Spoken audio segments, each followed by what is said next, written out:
Hi guys, Marty here outside of my kayak workshop, and today I'm excited to show you a new toy of mine. I know it's not anti-flicker to make the lights look better in here. It's this boat. It's called the Kicker 110 HD2. This boat is very similar to one that you've already seen me on called a Getaway. However, Pelican is now offering this same kayak in a different color with rod holders because somebody, I guess, convinced him that this is actually a great fishing vessel, not just a recreational kayak. Now on this side of the workshop, I've laid out some stuff that I'm going to add to this kayak. However, I think because the lighting's better outside, come on LEDs, I'm going to drag this thing outside and we'll do our modifications out there. Right, bud? I do love the LED lights in my workshop. They produce an awful lot of light, but on camera, they make the place look like a discotheque. Look at that.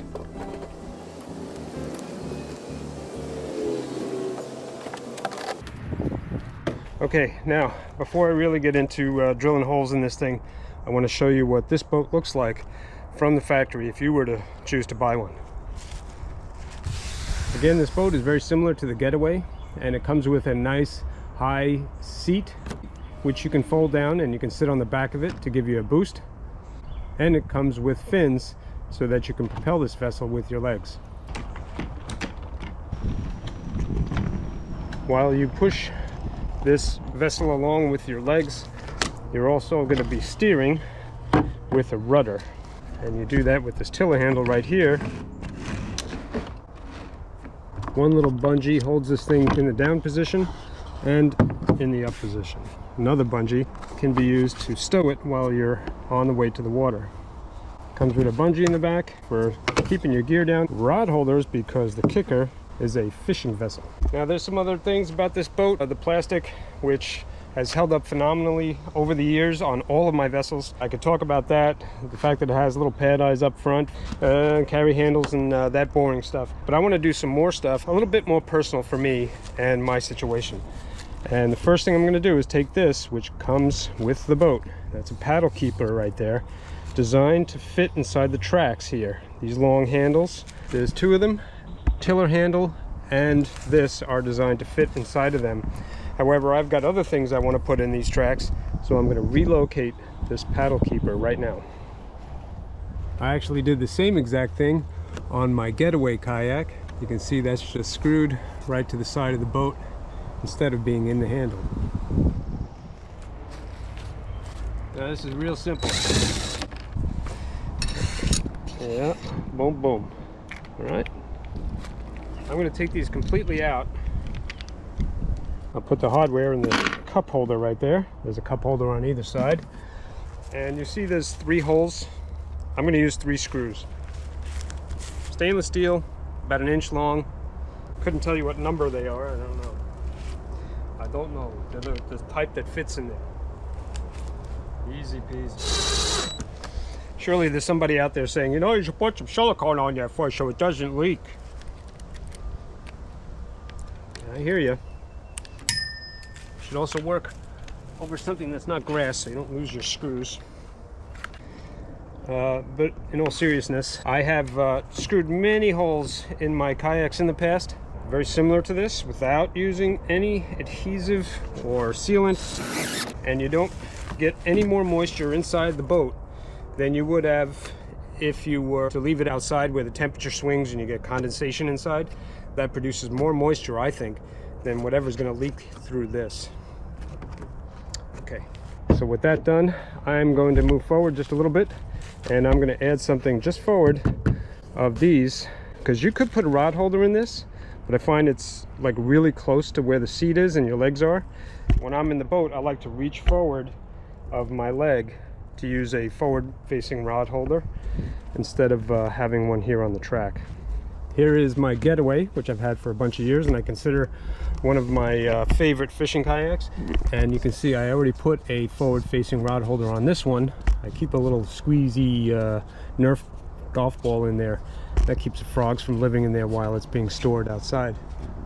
That flush mount rod holder is very similar to what you see on most kayaks, except when I bought that, it came in a 2-pack and it showed up in the mail. I'm like, man, look how small it is. It looks kind of bogus, you know? It's like a chintzy version. I just bought 2 more, so obviously it's got a purpose. The footprint of the chintzy rod holder is a little smaller, just by a little bit. That's important because you can see the rounded part of the plastic starts just on the outside of this. If this were to hang over an extra, say, 1/8 of an inch, that'd be more space to catch your fishing line or something. So these, as far as I'm concerned, are absolutely perfect for forward-facing rod holders. I like them too because they come with a template. You can use this to just simply mark your hole.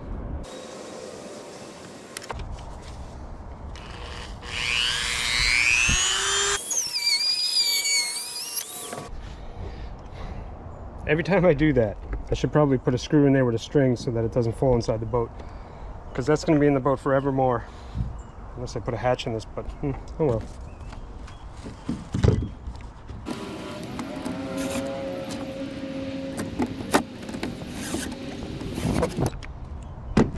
So as not to strip out the holes, I'm going to finish tightening it down. Oh yeah, there it goes. With a handheld screwdriver. That's good. Don't want to torque it too much. Just enough where it starts to get tight and that foam squeezes. And I kind of like this new one because it's got a little dealie there. Now I won't have to put a ping pong ball in there to keep the frogs out. When I want it on the water, I just flip it open. Yeah, buddy. Okay, next. Now before I put the Dremel away, what I'm going to do is I'm going to put one of these over here on the other side, because once in a while I like to troll while I'm on the water, and I don't mean make bad comments just to get a rise out of people. I mean have a line out there while I'm tooling along in hopes of catching a fish. And forward-facing rod holder doesn't really work for that, and I don't want the rod behind me where I have to keep looking over my shoulder. So if I put this here,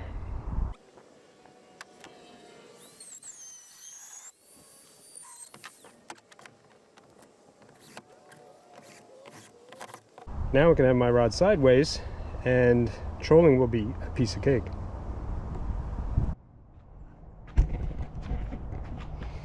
So in order to get some of those shots, what I have to do when I'm on the water is have a camera mount.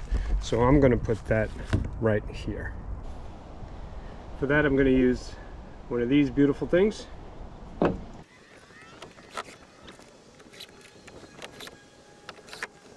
Into that, I'm going to use one of these. That's a gear track on a ball mount. You can find these on Scotty.com.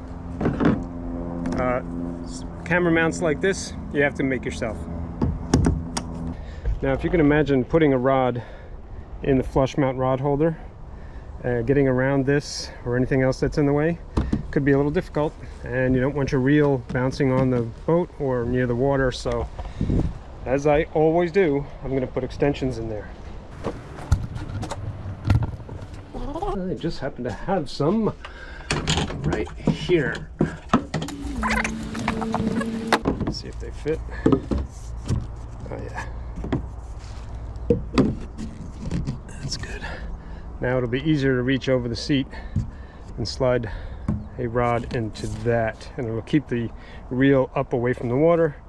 Yes, yes, yes. Okay, now here I need some more accessories.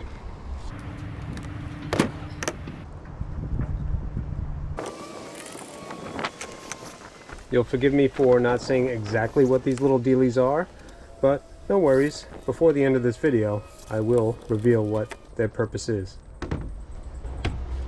Very nice.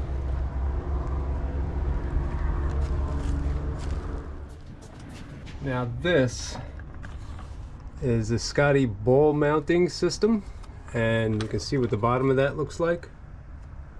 I'm going to add that to the front of the kayak.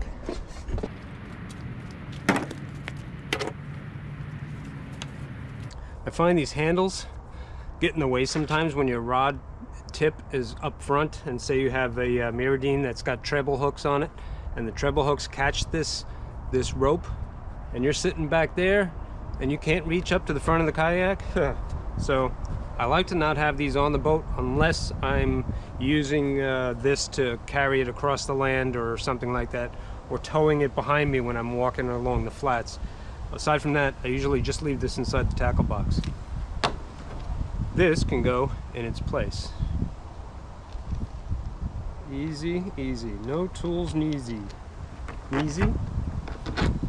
Yes, no tools, neezy.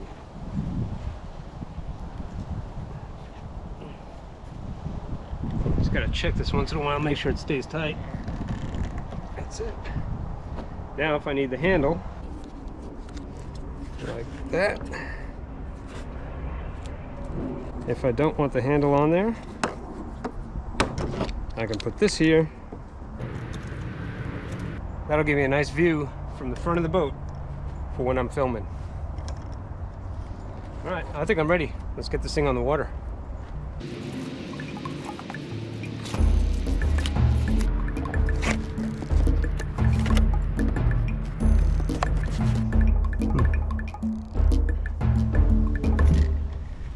All right, we are at the water's edge. I've got everything loaded up. I'm about to get out there. One other thing I want to do though, that has to do with keeping me cool in the shade.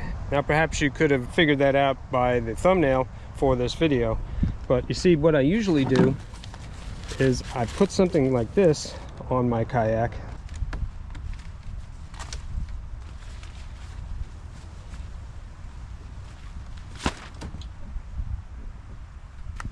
That's not bad.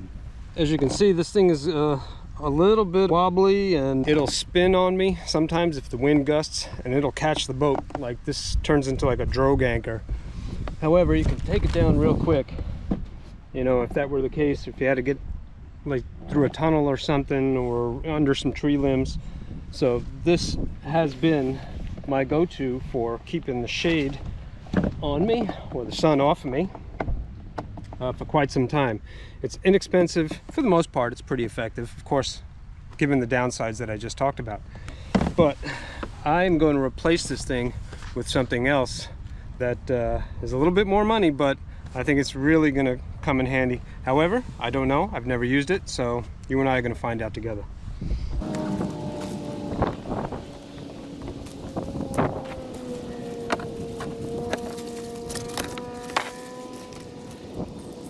I think ideally this is done on shore before you get out there, ideally.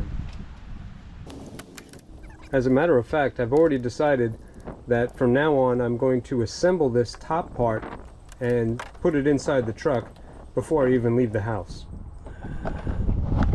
That should save some precious, anxious moments when you're at the water's edge, because getting the canvas on top of this thing might take you a couple of minutes.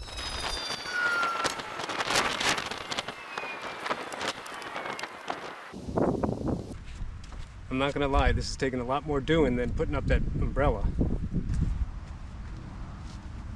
Something tells me it's gonna work better though. All right, a few things right off the bat. Number one, this is very light. I mean, it weighs like nothing, and it's got a good amount of give to it. I could probably tighten these up a little bit more, and I probably will before I go out there. But I forgot, dopey, to put pad eyes back here, because these guy lines are supposed to go further back. That would have helped this work better. So I'm taking this out on its initial maiden voyage without it actually being installed properly. Oops. But I still think it's going to work. And one thing that's real nice, on top of it being lightweight, it's horizontal. So typically the winds are going to come kind of sideways, and when they do that and I have the umbrella there, the umbrella will turn and scoop that wind and turn into a sail. So I don't think this is going to really have that same effect on the boat. It's probably going to push it around a little bit, but already I'm kind of liking the shade that it's throwing, and it's big enough, I think, that it'll throw shade no matter what direction I'm in. Anyways, yeah, let me get it out there and we'll see how it actually works on the water without being installed properly.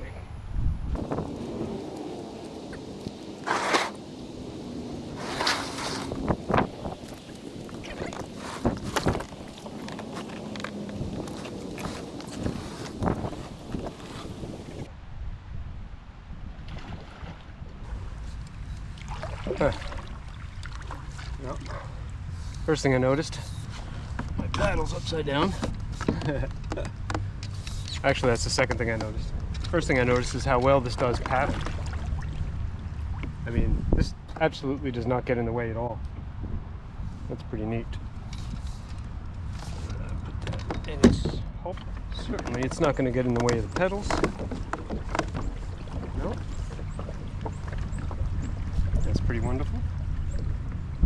Let's get a rod. Well,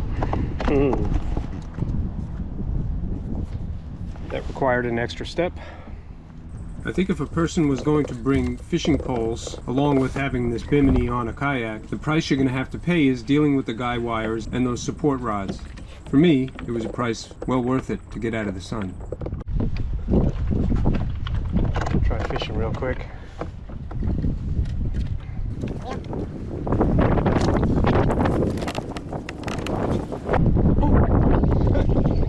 There's a fish. How about that? Hey! Thank you for splashing me. Where are the pliers? My pliers. Everything's where I can reach it. Come here, dude. That's interesting. Can't really raise the rod tip up very high, so I kind of have to choke up on the rod to be able to reach the fish. Pretty cool. Go on, get. Raising the rod tip up is something I often do so that I can reach the fish, and yeah, it kind of gets in the way a little bit. Again, I guess there's always a price to pay, isn't there?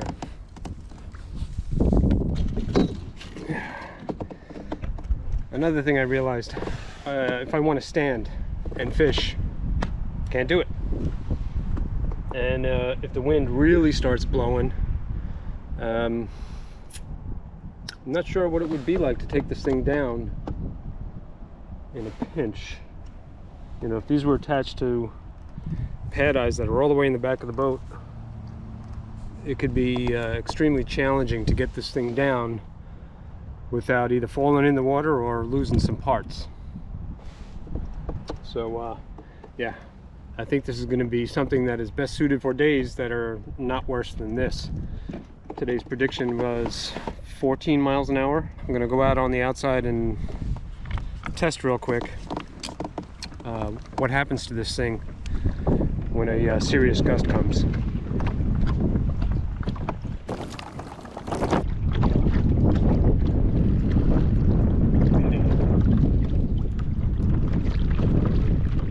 I know it's difficult to tell in this video, but I assure you that I was feeling every bit of that 14 mile per hour wind. Typically this is not a day that I would be on the water at all, with or without a bimini, because the wind is really kicking. And I'll give you an idea. I'll make a circle so you can see how wide this area really is. Wide open pretty much.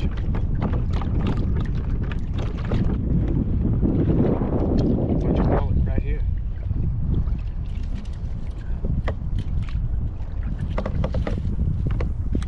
Shallow though. Sorry, I had to fish real quick. No stupid fish there. Holding up good. This gusty wind was helping the tide get lower and lower a lot quicker than expected, so it was time to go home. At least I had a good, successful test of my new kayak shade.